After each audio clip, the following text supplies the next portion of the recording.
Let me tell you why you're here.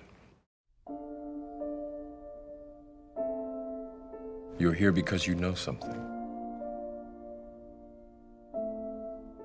What you know you can't explain, but you feel it. You felt it your entire life. That there's something wrong with the world. You don't know what it is, but it's there. Like a splinter in your mind, driving you mad.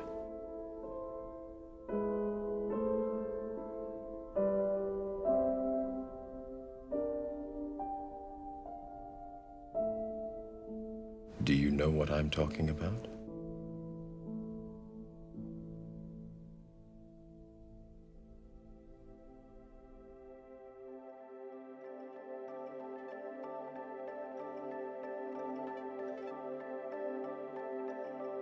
Everyone views reality through a specific lens, a point of view.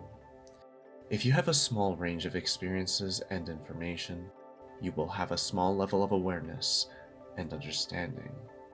However, if you have a broad range of experiences and information, you will have an expanded level of awareness and understanding.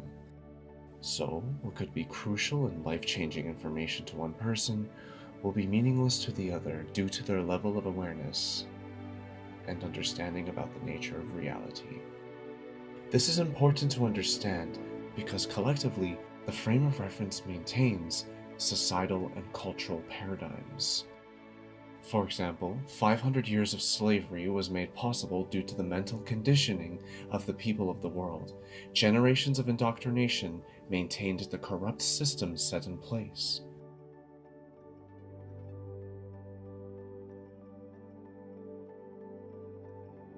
Jacques Fresco speaks in depth about the psychological construction of the blueprint of reality.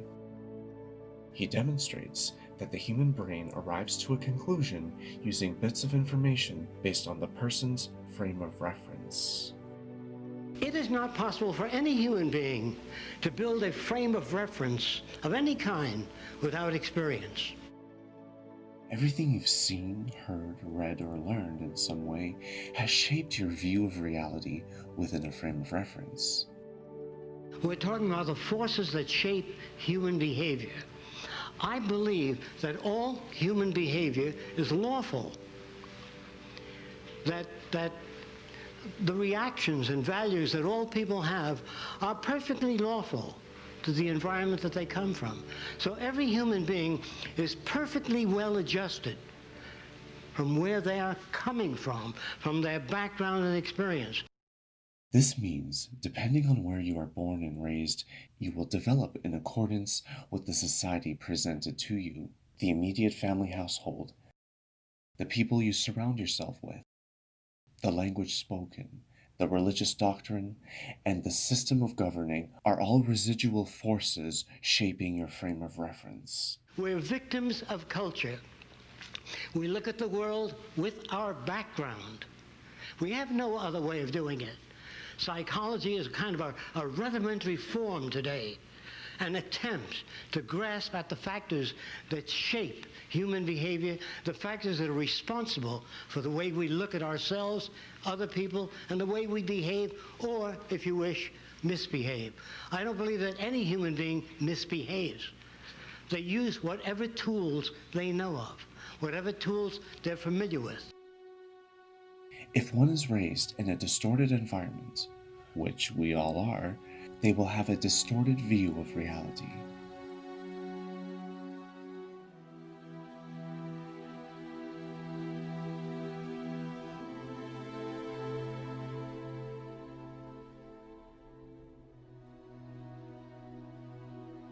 All societies currently presented to humanity are distorted. From the architectural design of cities to the social paradigms that we are all a part of, resulting in the segregation of the human race as well as the destruction of the planet.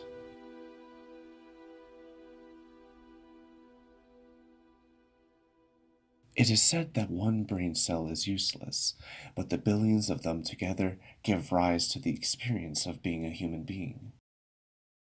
In the same way, the billions of humans alive today collectively give rise to the societal paradigms, economic systems, and doctrines that govern our lives. All this is made possible by the shaping of each individual's frame of reference. Together, we maintain the control systems set in place, which were designed to serve the interests of the ruling elite, who seek to maximize profits regardless of social or environmental loss. It doesn't matter which country or societal paradigm you were born into. All systems presented to mankind around the world are forms of monarchies, disguised as systems that we call communism and capitalism and so on. Monarchies are based on primitive systems that were designed a long time ago in the depths of prehistory. We deem the systems presented to us to be a product of human nature, simply because, over the course of time, humans structured civilizations based on hierarchies.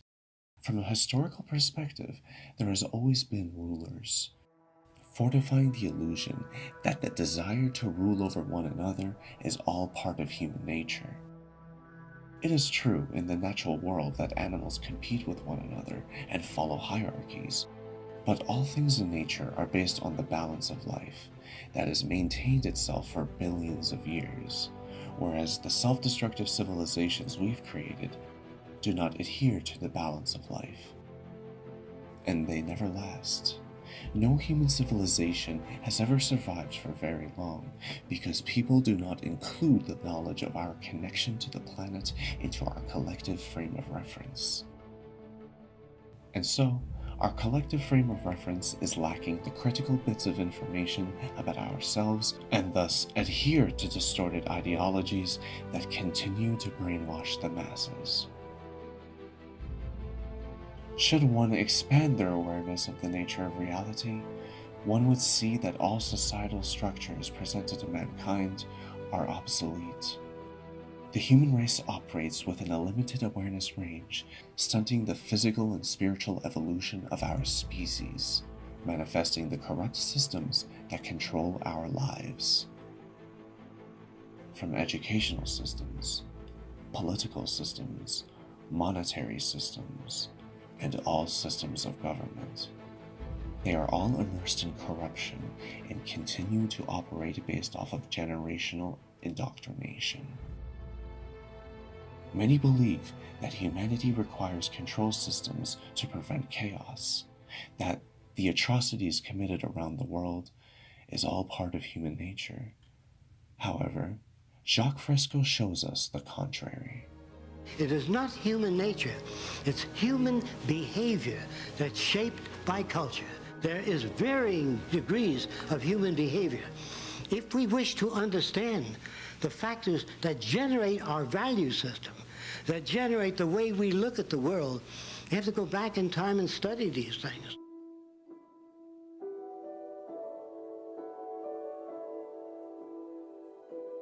Each and every one of us is a victim of culture.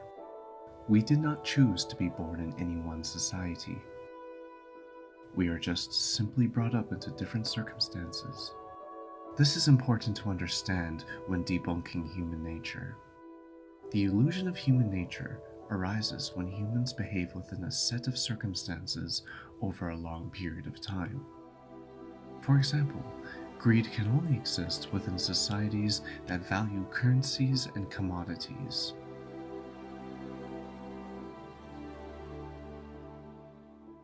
War can only exist when humans are forced to compete over resources. People pontificate that competition is part of nature, that animals dominate one another to maintain hierarchies. While competition is an aspect of nature to be sure, it does not represent nature in totality. Nature predominantly relies on the balance between organisms and environmental processes, which work in synchronicity with one another to make life possible. Humanity, however, has diverged from this balance and created our own system in place of our natural world. Our system is based on ideologies that regard nature as a mechanistic accident, and therefore, manifested our civilizations in accordance to these ideologies, putting a focus on competition and the accumulation of natural resources and material objects. And we've been doing so for as long as recorded history shows. But for those who have seen my previous documentaries, we would know that human history is not the total history of humanity, for there is a much larger story lost to us. Humans have remained the same, anatomically speaking, for 200,000 years, the same brain shape and size, as well as the capacity for intelligence. And as we continue to find more clues about the past, we realize that we are missing at least 195,000 years of the human story. So when we reference recorded history as the basis for human nature, we are referencing only a phase of human behavior within a set period of time, in this case, the last 6,000 years, which is not a fair assessment on so-called human nature, for the event is merely the resulting effect of an environmental cause, meaning all human behavior is shaped by culture, and all culture is maintained for thousands of years via social indoctrination, giving rise to social constructs and belief systems that we carry down to this day. When we think of the traits of a human, we tend to think of the negative aspects of the human psyche, such as greed. This is because for thousands of years, humans have been raised into systems that are structured to generate greed. The economy is based on a model that is designed to maintain poverty.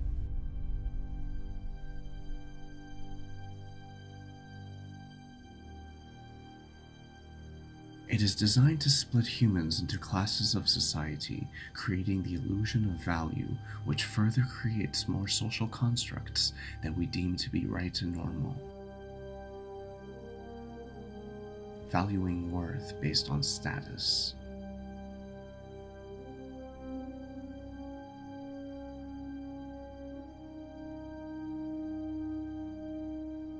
The illusion of human nature is used to justify the existence of primitive societal paradigms, which is why the people passively allow the hierarchical order to exist.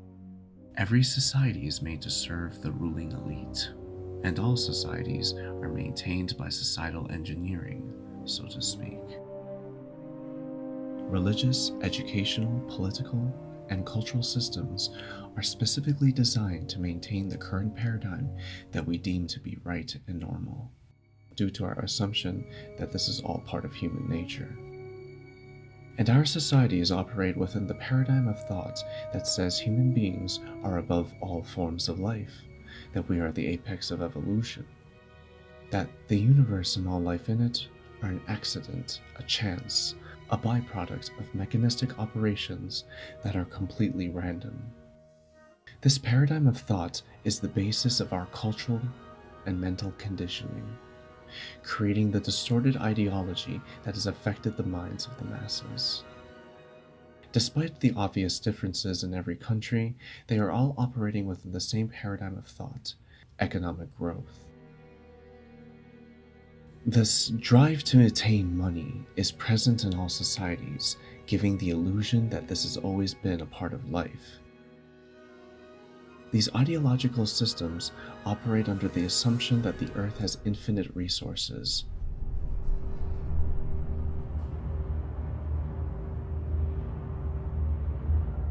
A delusion for the deluded who justify their contribution to the destruction of the biosphere. All societal engineering starts within the mind of the individual, collectively shaping the culture and political structure of society, which in turn manifests in the architectural design of cities. So you see, our collective frame of reference shapes the reality around us, both psychologically and physically. Societal engineers use this knowledge to maintain the blueprint of reality. The education system plays a crucial part in societal engineering, formatting the mind of the new generation with distorted value systems before sending them off to the workforce. The education systems of the world were designed as a filtration system with the intention of producing obedient workers who obey authority without question. If we were to act now and change the fundamentals of any society, we would have to start with the education system. The education system of our society in particular is based on an old model that is in desperate need of change, and yet we've been conditioned to believe that the problem is not the education system itself, but with the children. A way to shift our focus from the true source of the problem, rather than investigate the root of the issue, which is our economic system. Children naturally have inquisitive minds, as evidenced by their curiosity. But it is we adults who snuff out their creativity by limiting their experience of reality with the institutions they are placed in, as well as the distractions we put before them. Institutions that have long since conditioned us to be unimaginative and simple-minded. Children are raised into conditions that narrow their thought processes down to superficial and materialistic garbage. Infants are introduced to material objects, in which we call toys, instilling the sense of ownership and possessions into their mind. When you hand a girl a doll, you're placing a set. You're beginning to manipulate people. Everybody's afraid of controlling human behavior. You're always controlling behavior. As they grow, they are constantly downloading societal programming. By the time they reach adulthood, they are so entrenched within their societal programming that they do not see beyond the veil. I don't think that you have a clue what it's like to communicate with these kids. And we are losing them to apathy, to this prescribed nonsense. They are slipping away. Even the fact that the system has a lot of stupidity in it, I think, has a function. You know, it means that people are filtered out for obedience. If you can guarantee lots of stupidity in the educational system, you know, like stupid assignments and things like that, you know that the only people who make it through are people like me and like most of you, I guess, who are willing to do it no matter how stupid it is, because we want to go to the next step. When you go to the elite universities, you find more obedience and conformity, probably because you're getting the students who were better able to do it. The problem is that you can't have progress this way. My solutions to the education system were presented in previous videos, but I will go into the details here. Applying the understanding of how the brain shapes its perception of reality based on the environment of which it is placed, imagine if elementary schools were redesigned into science centers. Picture this model for education. Free-range education within a curriculum. The elementary school building will be divided into sections based on the field of study. The child will be free to choose whatever they want to learn based on how they feel on any given day. This will give the child a chance to develop their own passions and talents. If the child wishes to learn about the universe, for example, they may venture into the planetarium section to explore the cosmos. Utilizing virtual reality, we can transport children into the universe, into the microscopic worlds. Doing so will expand the range of awareness about the nature of reality from an early age. This virtual reality technology will also provide connection to other kids at different schools around the world, allowing children to learn about different cultures through the VR experience, a chance to mend all cultures together from childhood. The math department will be structured in a way that engages the mind in a creative and fun way. You see, the problem with our current education system's approach to mathematics is that they fail to make the connection between math and its use in everyday life. In order to make math interesting, we must showcase that the universe expresses itself in mathematical form. It is said that harmonics and math are the language of the universe, and that there are systems of mathematics that display this in an artistic fashion. Sacred geometry, for example, is one such discipline, which renders reality into art based on mathematical formations found throughout life. And from this art arises the philosophy that the universe is an intelligent thing with a purpose. By designing school in a manner that illustrates this fundamental aspect of being alive, we can ignite passion within the hearts of children. Creativity and passion is what drives a human being, so school should be designed to cater this aspect of ourselves. Another critical aspect of this new education system will be the implementation of martial arts and the study of the philosophies that pertain. Martial arts instills a sense of honor and respect within the youth. This specific change will solve the problem of discipline among children, especially when meditation is implemented into the daily life of any child. Rather than overstimulating the child's mind with useless garbage, we could give them an opportunity to ground themselves on a daily basis, applying meditation before and after every martial arts class. Fitness in general is a fundamental aspect of the human being, so we will design fitness courses within the school building rather than a basic gymnasium that is found in all modern schools.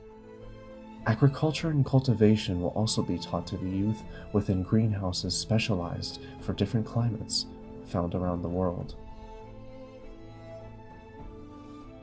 This model of schooling quite literally teaches the fundamentals of life. If we were to spend a fraction of our budget on education rather than weapons of mass destruction, we can easily reshape the entire education system from the ground up, including the architecture of school buildings. The shameful thing about our century is that there was only one Edison, one Louis Pasteur, one Nikolai Tesla, one Madame Curie. We should have had thousands of them, and we will, once we get rid of the artificial boundaries that separate people. Once we get rid of nationalism, patriotism, again, I do not mean to offend anybody. All that I ask you to do is think about this, toss it around. Unfortunately, the education systems of the world are owned and controlled by the same global elitists that control the other fundamental aspects of society, such as energy cultivation, the economy, and the military-industrial complex. These global elitists dictate the direction of the human race via societal engineering, keeping us all subservient in a system that is purposefully mundane. So all of the artificial structures and artificiality of all societies, they are all primitive today. They are all backward. The very fact that we use political systems, the very fact that there are Democrats and Republicans and notions about how the world ought to be governed.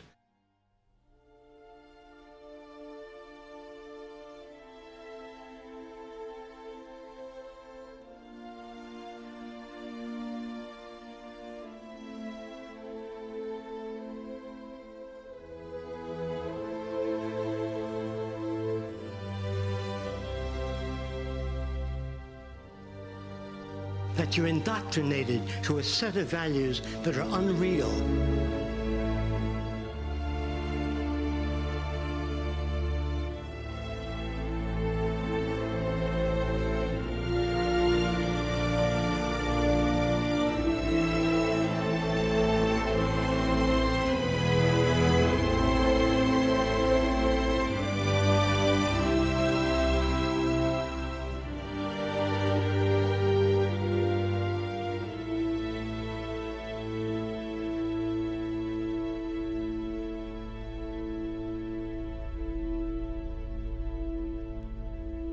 People will deny their indoctrination as a method of self-preservation.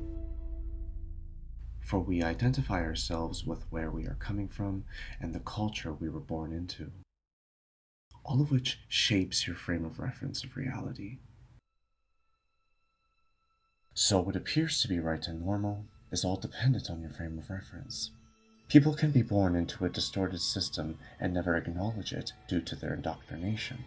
And make no mistake, every major empire believes that their way of being is the greatest in the world, the apex of human achievement. Just in the same way, we believe that our Western capitalistic societies are the apex of human achievement. This is to maintain the control systems that serve the ruling elite.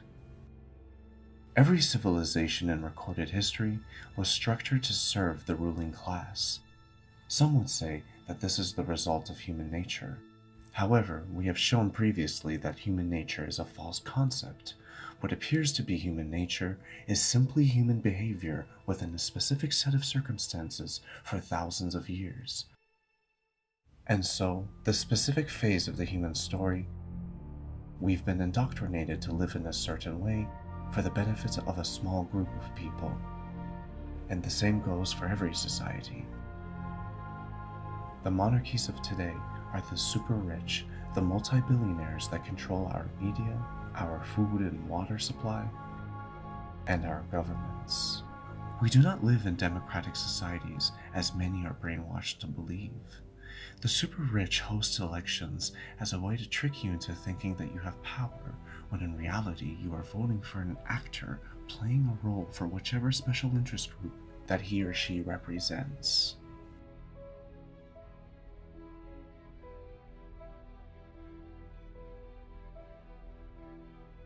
Countries are simply sectors of land controlled by the oligarchy. The tension between superpowers is a feud between these ruling elitists who see the world as a chessboard, and we are the pawns. Through generational indoctrination, the materialistic paradigm has transferred from culture to culture throughout history, manifesting civilizations that are designed to destroy the natural order of this planet, disrupting the balance that is the circle of life. Human beings belong to the Earth family tree, not only genetically, but atomically, and therefore should be part of the circle of life. The mental disease that is materialism did not originate from a single culture, as many tend to think, for the disease of materialism and greed has no ethnicity. It is a mental construct that is maintained through generations, and it has been used as a weapon against humanity. A mental prison that has cut us off from our spiritual roots, our connection to nature, and the universe itself, severing our connection to spirit. Indeed, in our society, such notions of spirituality are met with ridicule from dogmatic scientists, as well as violent opposition from religious fundamentalists. This is because the truth will be hated by those who are manipulated. Stories such as Plato's allegory in the cave perfectly illustrate this. Imagine a cave in which there are 3 prisoners. These prisoners have been here since birth and have never seen outside the cave. They believe that the only world that is real is the wall before them. One of the prisoners eventually escapes from their bindings, and he leaves the cave only to be shocked at the world he discovers outside the cave. He realizes that his former view of reality was wrong. He returns to the cave to inform the other prisoners of his discovery. They do not believe him, and they threaten to kill him if he tries to set them free. The prisoners enslave themselves based on what they believe is real, based on their frame of reference.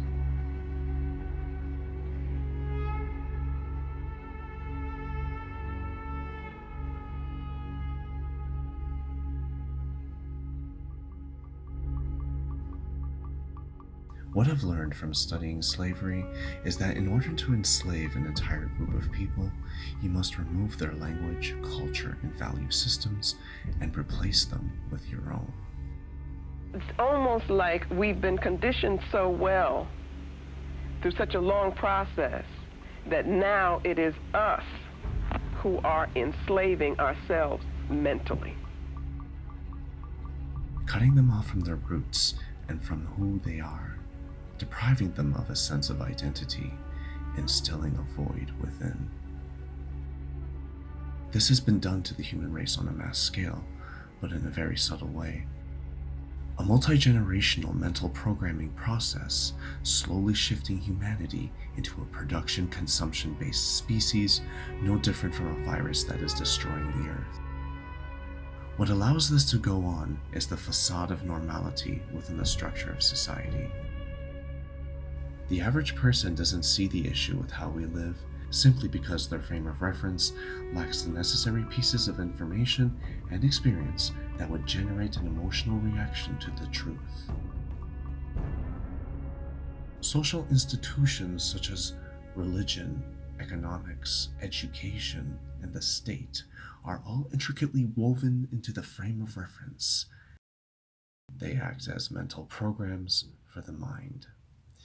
These programs drive a wedge between reality and the self, which sounds counterintuitive to those who are plugged into the matrix, for they view people who want to make a change as those who are not living in reality.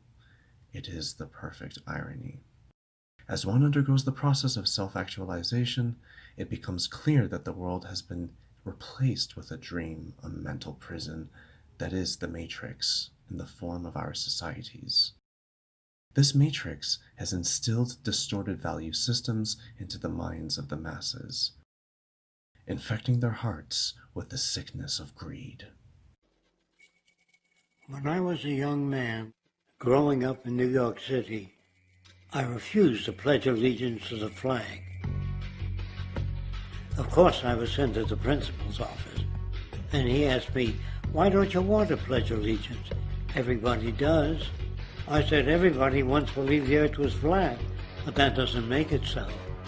I explained that America owed everything it has to other cultures and other nations, and that I would rather pledge allegiance to the earth and everyone on it. Needless to say, it wasn't long before I left school entirely, and I set up a lab in my bedroom. There I began to learn about science and nature. I realized then that the universe is governed by laws, and that the human being, along with society itself, was not exempt from these laws. Then came the crash of 1929, which began what we now call the Great Depression. I found it difficult to understand why millions were out of work, homeless, starving, while all the factories were sitting there.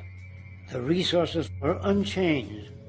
It was then that I realized that the rules of the economic game were inherently invalid. Shortly after came World War II, where various nations took turns systematically destroying each other. I later calculated that all the destruction and wasted resources spent on that war could have easily provided for every human need on the planet. Since that time, I have watched humanity set the stage for its own extinction. I have watched as the precious finite resources are perpetually wasted and destroyed in the name of profit and free markets.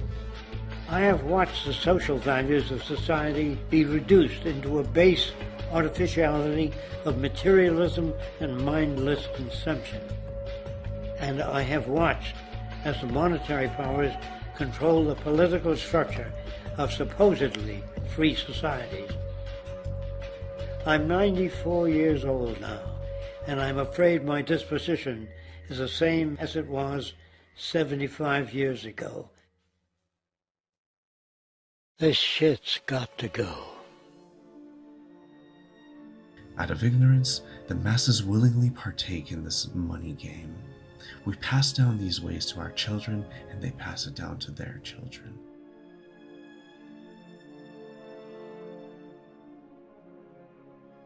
Just as we allow these elitists to rule over us, we allow their mental programming to govern our lives. And we incorporate this mental programming into our habitual behaviors that, over time, frames our perception of right and normal. The history of civilization is very much a history of varying degrees of human enslavement. Not only are those in power vastly outnumbered by those over whom they rule, but governments rely on the subjugated populations to provide them with a continual supply of resources and manpower. If one day enough people refused to obey and stopped surrendering their wealth and property, their oppressors would, in the words of Al-Badri, become naked and undone and as nothing, just as, when the root receives no nourishment, the branch withers and dies. Hence, mass submission to even the most oppressive political regimes is always a voluntary servitude, one based on popular consent, as Al-Badri explains. Obviously, there is no need of fighting to overcome this single tyrant, for he is automatically defeated if the country refuses consent to its own enslavement. It is not necessary to deprive him of anything, but simply to give him nothing. As ruling classes have long known that to maintain power, they must play an active role in engineering consent. Plays, farces, spectacles, gladiators, strange beasts, medals, pictures, writes Al-Badri, and other such opiates. These were for ancient peoples the bait towards slavery, the price of their liberty, the instruments of tyranny. In the modern day, these instruments of tyranny have changed form, but their essence remains the same. The endless supply of mindless diversions provided by the mass media and entertainment industry, the numbing effects of pharmaceutical drugs, and the dramatic farce of political elections all serve to distract the attention of the populace away from the reality of their enslavement. Human beings are creatures of habit. We are known to get stuck in habitual cycles. As the fossil record shows, the early Homo sapiens took millions of years to shift from one way of living to another. We have all been stuck in a cycle of materialism that can only lead to our self-destruction. When you break the patterns that have been established by existing society, you begin to move people in a new direction. We know that working our whole lives away feels like imprisonment or paid slavery. Just as any trapped animal that yearns for freedom, we human beings yearn for freedom, and within the depths of our hearts, we suffer from our confinement. Our separation from nature is a separation from true freedom, and this separation left a hole in our hearts that we try to fill with short-term pleasures.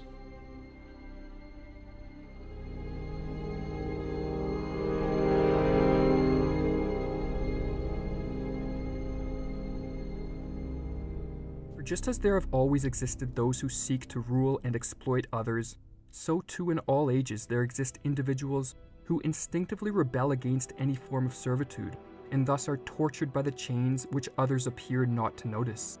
Even if liberty had entirely perished from the earth, Al-Badri writes, such men would have to invent it. For them, slavery has no satisfactions, no matter how well disguised.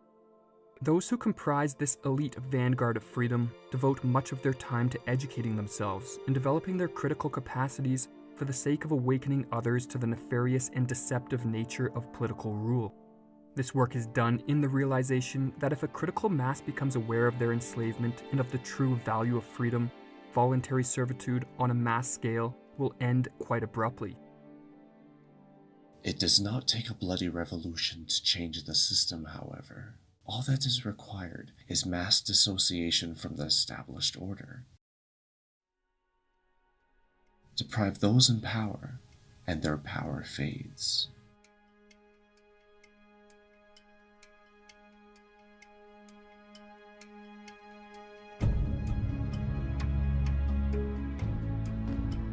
It is painful to deaden your awareness when life is beautiful.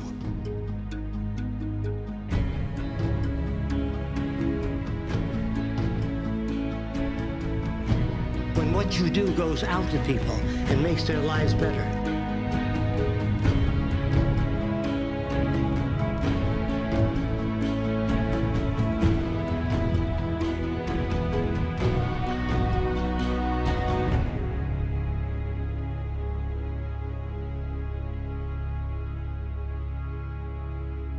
And if you want a world without war, without hatred, without crime, and without stupidity, it can be arranged if you follow this bit. If we consider at some time, which society will at a later time, I hope it would be sooner, that all of the earth become the common heritage of all nations. all of the resource of the earth, the common heritage of all nations. And if you believe in God, if you understand the teachings of all religions, there were no property lines in heaven, no banks, no personal positions in which one person is elevated above another. That if the earth were the common heritage of all nations and all of the artificial boundaries removed that separate people, there would be no basis for war, no basis for armament. The world you live in is an old world. Its language is old. Its values are old. I want to make it clear to any parent out there that what you expose your child to and your actions is you deciding what direction our species will go, one person at a time. Why not gear humanity into a direction in which we manifest a society where all life is treated with respect and sanctity? A society where every single human being has access to education, clean water, food, shelter, and the luxuries of life. Our current societies operate within a linear economy, a take, make, and throw away society that wastes the Earth's precious resources by mass producing the same items over and over. With that fact alone, it should be obvious that there is enough resources on the planet to support a civilization of utopian proportions that provides for all. In order to make it happen, we must recode the blueprint of reality. The blueprint of reality is dependent on the collective frame of reference. Each individual mind shapes reality based off of the experiences of the being. These experiences are information for the brain. This information is based on sensory inputs. What we see, hear, taste, smell, and touch provides information about the nature of reality. Our daily surroundings have a huge effect on us. Everything from roads to plazas is all designed around commerce. Our civilizations are designed to maximize efficiency for economic growth. The Founding Fathers considered the psychological aspects of the cities that they designed. They designed civilization so that our attention is directed towards the immediate surroundings. Most people's perception on life is that there are roads, buildings, skylines, and horizons, instead of viewing us as part of a greater universe. This is made clear at night. The method of lighting that we use to keep our cities illuminated prevents us from being able to see the universe at night. I believe this was an intentional part of the system's design. Much like how we have severed our connection to our roots and severed our connection to spirit, we have severed our connection to the stars, which is the ultimate severance of our identity. You see, we are all made up of star stuff. What I mean by that is, the chemical properties of your body are the elements of the earth. The elements of the earth originate from the remnants of a star that went supernova. In fact, we are the offspring of stars and planets. A revelation critical to the frame of reference of all human beings, because this gives us a sense of what we actually are. With enough people self-actualizing to the true nature of reality, a shift into a new cultural paradigm will occur. Remember, culture is an emergence of the collective matrix that is designed within each mind. In order to phase out this mundane system, we must start with the source of social programming, the education system, as explained in part 2. From there, we would have to lay out a multi-generational plan, a 100-year project divided into sections of progression.